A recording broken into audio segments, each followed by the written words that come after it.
नजर बाटे चीते जैसी चाल है, 56 इंच का सीना है, जानत जहान है।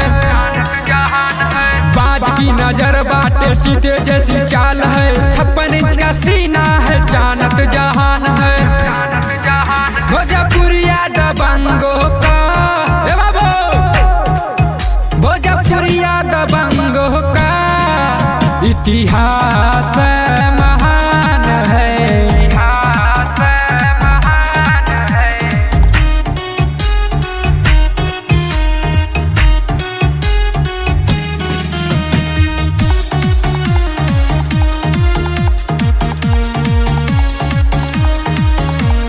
चाणक्य की बुद्धि बाटे चंद्रगुप्त तलवार है, हम अशोक सम्राट के तीर और कमान है।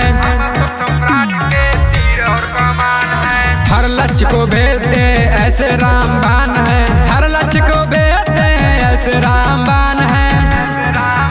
भोजपुरिया दबंगों का भोजपुरिया दबंगों का इतिहास महान है।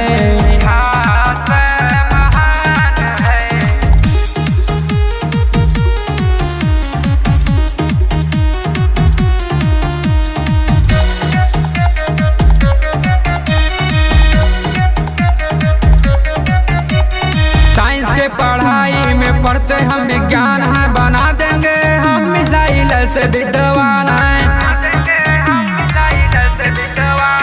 शांति का पाठ पढ़ते बुद्ध की संतान है, शुभम दीवान